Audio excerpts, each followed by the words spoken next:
So is it just me, or did the holidays just sneak up on us again? Well, are you ready for the family gatherings, the office parties, the girlfriend brunches, or a night on the town with that special someone? We got to get mistletoe ready, right? So what are you wearing? If anyone knows a thing or two about being fashion ready, it is my dear friend, celebrity tailor and designer, Fhonia Ellis. Hello. Hi. Welcome to season 2. Welcome back to the show. You look beautiful. Thank you. So do you. Head to toe, sis. Head to toe. So we know a lot of folks are getting ready for the holidays, and we've got all kinds of things that must be dressed for. Yes, absolutely. But you're not trying to go broke doing it, right? Yes, absolutely. We've got a lot on the plate. We have a lot on the plate, and I'm so looking forward to like showing the audience and you what we have to offer. I am excited too. But before we do get into fashion, I want to tell viewers, I want viewers to hear Fhonia's story. How did you get here? Wow. So this is a story I always love to tell. So I've been designing and sewing since I was 14. So since I was, I guess, 9th grade, I always had this desire and love for fashion. I was called the designer in school. Like everyone would come to me to cut their clothes up. So it was just something that I just really took a liking in, even as a child. And then it just kind of blossomed from high school. Then when I graduated, where did you learn? I mean, because not everybody can just start cutting and sewing. Was there a sewing machine at the house too? So here's the thing. The crazy thing about it, I didn't even know how to use a sewing machine. I was hand sewing everything at first. Oh my gosh. So a friend of mine, I'm not sure, so a friend of mine knew how to sew, and I got a sewing machine for free. And I think I lied to her and said, hey, girl, I think I broke the needle or something. Can you come over here and thread it for me? And I just watched her thread it. And I said, well, can you start it a little bit to make sure it works? And I just watched her hands, and I was like, oh, I got it. And that's how you figured it out. That's literally how I learned how to sew. Like, and so then from there, this becomes more than a hobby. This becomes something where you start attracting the eyes of celebrities. I mean, it wasn't overnight. There was a journey. So the crazy thing about it, even in high school, Derek Anderson is from Louisville, Kentucky. So he played for UK and went on to the NBA as well. He sought after me in high school to put stuff in his clothing store. So I had already, like, even at 18 years old, I was already doing stuff for like his store and things like that. And then around 24, I moved to New York to work for BET for 106 in Park. So everything changes when you move to New York, doesn't it? I loved it. That's how. So, and the first celebrity, I mean, you know, big name, every coast to coast name. Yeah. Mary J. Blige. Yeah. So I had so many people. How is that even possible? We're looking at one of. So this was for this year, the VMAs.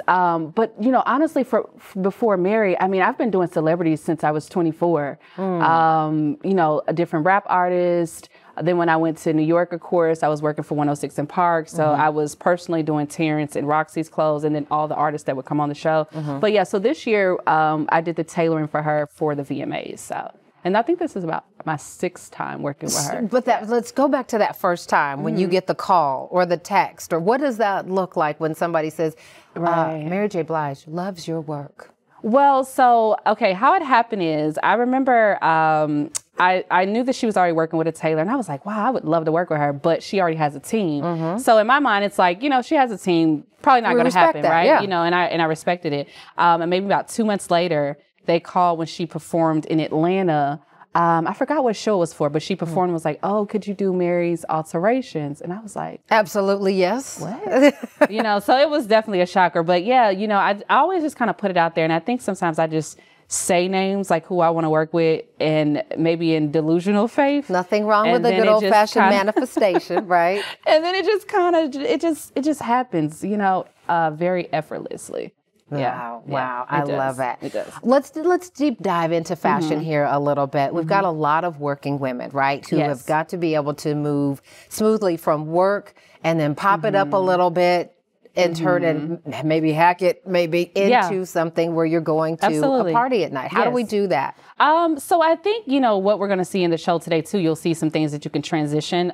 Even the suit I have on, it's a 3-piece, so you can change this and take the long part off. It can crop it. So I think it's really all about looking at things that you can kind of like take off. So you have your full thing on at work, your whole suit, but then how could I wear something underneath where I could take it off when I'm going to cocktail hour or, you know, after hours. What's not after hours? What's the...